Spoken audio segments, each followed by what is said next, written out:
Assalamualaikum sahabat. Setiap muslim yang beriman pasti mengetahui bahwa puasa Ramadan merupakan salah satu dari 5 rukun Islam yang wajib dijalankan setiap tahunnya.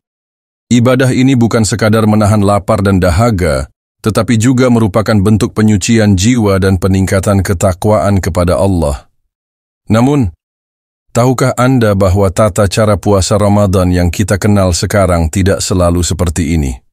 Di masa awal Islam, aturan berpuasa memiliki beberapa perbedaan signifikan dibandingkan dengan yang kita jalankan saat ini.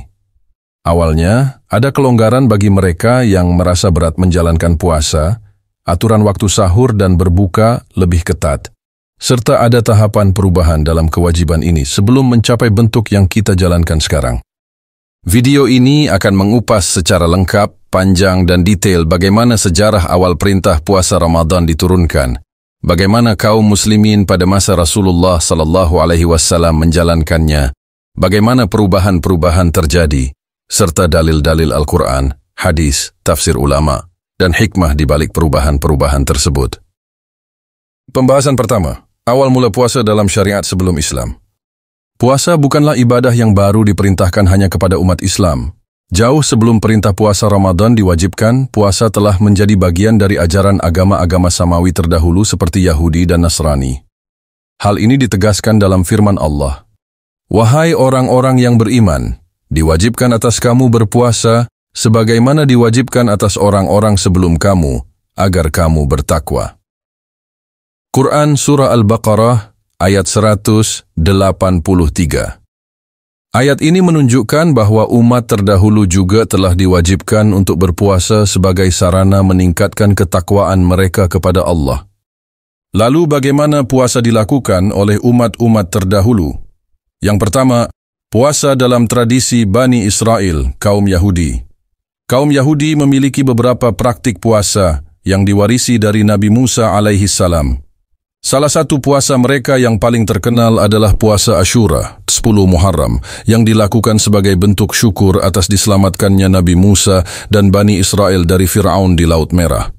Mereka juga memiliki puasa Yom Kippur, yang merupakan puasa 1 hari penuh sebagai bentuk tobat dan penyucian diri. Yang kedua, puasa dalam ajaran Nabi Isa alaihissalam, kaum Nasrani. Kaum Nasrani memiliki tradisi puasa panjang seperti puasa Prapaskah, Lent, yang dilakukan selama 40 hari. Diriwayatkan bahwa Nabi Isa alaihissalam sendiri pernah melakukan puasa selama 40 hari berturut-turut di padang pasir, sebagaimana disebutkan dalam Injil Matius 4 ayat 2. Yang ketiga, puasa pada masa jahiliyah, masyarakat Arab sebelum Islam. Sebelum Islam datang, kaum Quraisy juga sudah memiliki tradisi puasa. Rasulullah SAW sendiri pernah menjalankan puasa sebelum turunnya perintah puasa Ramadan. Salah satu puasa yang dilakukan oleh masyarakat Arab jahiliyah adalah puasa Ashura, yang kemudian diadaptasi dalam Islam, tetapi tidak lagi diwajibkan setelah puasa Ramadan ditetapkan. Dalam hadis dari Aisyah radhiyallahu anha, beliau berkata, dahulu kaum Quraisy berpuasa pada hari Ashura di masa jahiliyah, dan Rasulullah pun berpuasa pada hari itu. Ketika beliau datang ke Madinah, beliau juga berpuasa dan memerintahkan orang-orang untuk berpuasa. Dari sini kita bisa melihat bahwa praktik puasa telah dikenal luas di berbagai peradaban sebelum Islam. Islam kemudian datang dan menyempurnakan syariat puasa dengan mewajibkan puasa Ramadan bagi umat Islam. Lalu, kapan turunnya perintah puasa Ramadan? Perintah puasa Ramadan pertama kali diwajibkan pada tahun kedua Hijriah, ketika Rasulullah SAW dan para sahabat telah menetap di Madinah. Perintah ini terdapat dalam firman Allah. Bulan Ramadan adalah bulan yang di dalamnya diturunkan Al-Quran sebagai petunjuk bagi manusia, dan penjelasan mengenai petunjuk itu serta pembeda antara yang benar dan yang batil.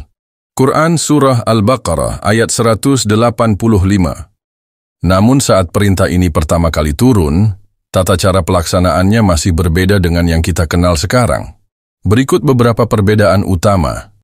Yang pertama, puasa bersifat pilihan. Awalnya, kaum muslimin diberikan pilihan, apakah mereka mau berpuasa atau cukup membayar fidyah, memberi makan orang miskin sebagai gantinya. Hal ini disebutkan dalam surah Al-Baqarah ayat 184. Dan bagi orang yang mampu berpuasa, tetapi tidak melaksanakannya, wajib membayar fidyah, yaitu memberi makan orang miskin.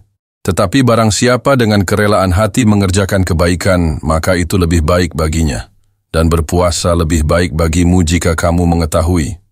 Namun, setelah beberapa waktu, aturan ini diubah, dan puasa menjadi kewajiban bagi semua muslim yang mampu, sementara fidyah hanya diperuntukkan bagi mereka yang benar-benar tidak mampu berpuasa, seperti orang tua renta dan orang sakit yang tidak bisa diharapkan sembuh.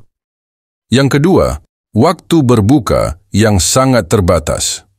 Pada awalnya, setelah berbuka puasa, seorang muslim hanya boleh makan dan minum sampai ia tertidur. Jika seseorang tertidur setelah berbuka, ia tidak boleh makan atau minum lagi hingga maghrib keesokan harinya. Diriwayatkan bahwa seorang sahabat Qais bin Sirmah pulang dari bekerja di ladang dalam keadaan sangat lapar. Ketika sampai di rumah, ia menunggu makanan disiapkan, tetapi karena terlalu lelah, ia tertidur sebelum sempat makan. Akibatnya, ia harus berpuasa selama 2 hari berturut-turut tanpa makanan yang membuatnya sangat lemas. Melihat hal ini, Allah menurunkan ayat yang mengubah aturan tersebut. Dan makan minumlah hingga terang bagimu benang putih dari benang hitam, yaitu fajar. Quran Surah Al-Baqarah ayat 187.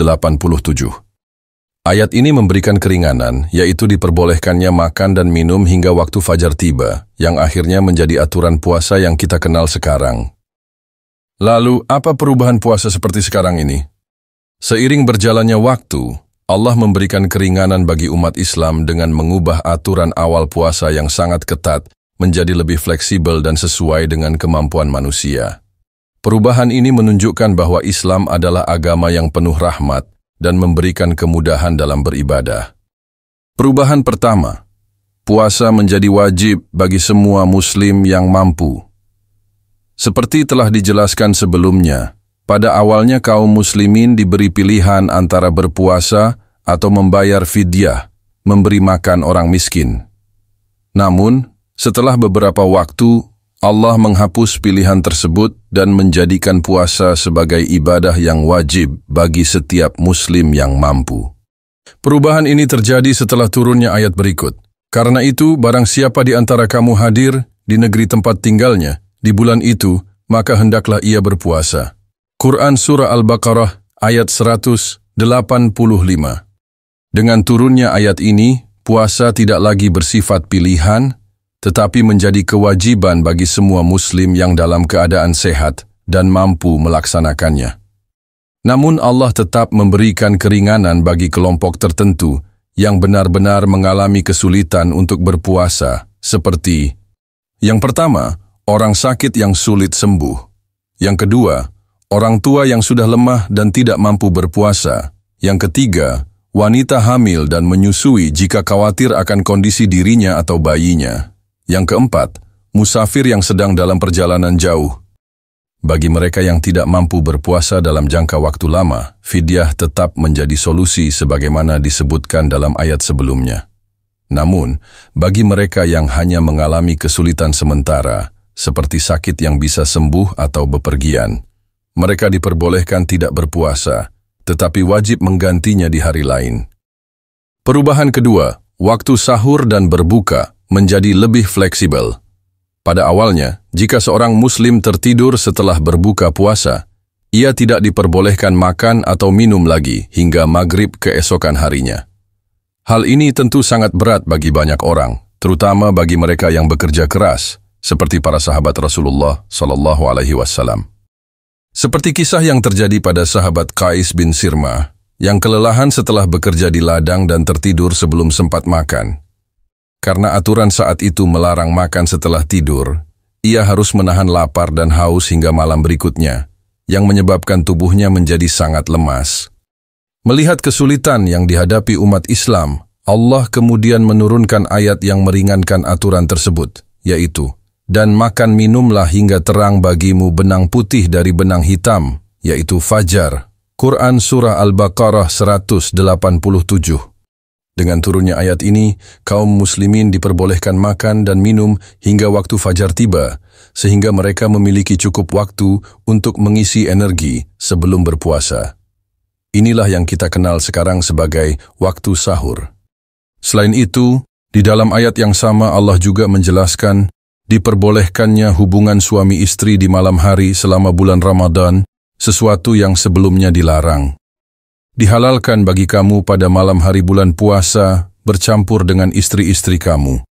Mereka adalah pakaian bagimu, dan kamu pun adalah pakaian bagi mereka. Quran Surah Al-Baqarah ayat 187.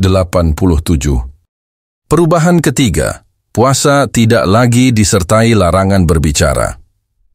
Pada masa awal Islam, beberapa sahabat memahami bahwa puasa tidak hanya berarti menahan makan, minum, dan hawa nafsu, tetapi juga tidak berbicara sepanjang hari. Hal ini terjadi karena meniru praktik puasa yang dilakukan oleh Maryam binti Imran, ibu dari Nabi Isa alaihissalam, sebagaimana disebutkan dalam Al-Quran. Maka makan, minum, dan bersenang hatilah kamu. Jika kamu melihat seseorang, maka katakanlah, sesungguhnya aku telah bernazar berpuasa untuk Tuhan yang Maha Pemurah, maka aku tidak akan berbicara dengan siapapun pada hari ini. Quran Surah Maryam ayat 26. Namun Rasulullah SAW kemudian menjelaskan bahwa dalam Islam, puasa hanya mengharuskan seseorang menahan diri dari makan, minum, dan hawa nafsu, tetapi tidak mengharuskan diam sepanjang hari.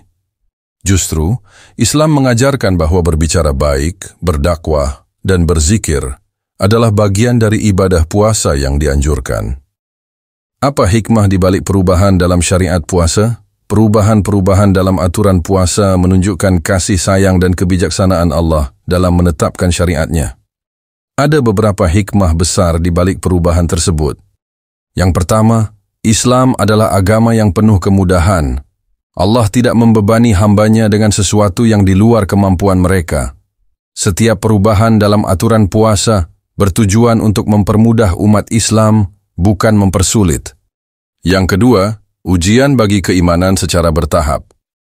Pada awalnya, puasa tidak langsung diwajibkan, tetapi diberikan sebagai pilihan agar umat Islam bisa beradaptasi. Setelah kaum muslimin terbiasa, barulah puasa dijadikan kewajiban penuh dengan aturan yang lebih fleksibel. Yang ketiga, puasa mengajarkan disiplin dan kesabaran. Dengan adanya perubahan waktu sahur dan berbuka, umat Islam belajar untuk lebih teratur dalam menjalankan ibadah. Mereka juga dilatih untuk bersabar dan tidak terburu-buru dalam mengambil keputusan. Yang keempat, puasa sebagai bentuk penyucian diri. Ibadah puasa tidak hanya sekadar menahan lapar dan dahaga, tetapi juga menahan diri dari perkataan dan perbuatan buruk. Puasa mengajarkan seorang muslim untuk lebih sadar terhadap tingkah laku dan hubungannya dengan Allah serta sesama manusia. Perintah puasa Ramadan tidak langsung turun dalam bentuk yang kita kenal sekarang, tetapi mengalami beberapa tahapan perubahan demi kebaikan umat Islam. Dari awalnya bersifat pilihan, hingga menjadi kewajiban, dari aturan yang ketat, hingga menjadi lebih fleksibel. Semua perubahan ini mencerminkan rahmat Allah dalam memberikan syariat yang sesuai dengan kemampuan manusia. Puasa Ramadan bukan hanya tentang menahan lapar dan dahaga, tetapi juga sarana untuk meningkatkan ketakwaan dan mendekatkan diri kepada Allah. Oleh karena itu, kita harus menjalankannya dengan penuh kesadaran, keikhlasan, dan mengikuti sunnah Rasulullah SAW. Semoga kita semua dapat menjalankan ibadah puasa dengan sebaik-baiknya dan meraih derajat ketakwaan yang tinggi di sisi Allah. Saya mewakili channel ini mengucapkan selamat menunaikan ibadah puasa Ramadan 1446 Hijriah. Mohon maaf jika ada salah kata. Dan terima kasih kepada semua penonton channel kami yang sudah mendukung channel ini. Assalamualaikum warahmatullahi wabarakatuh.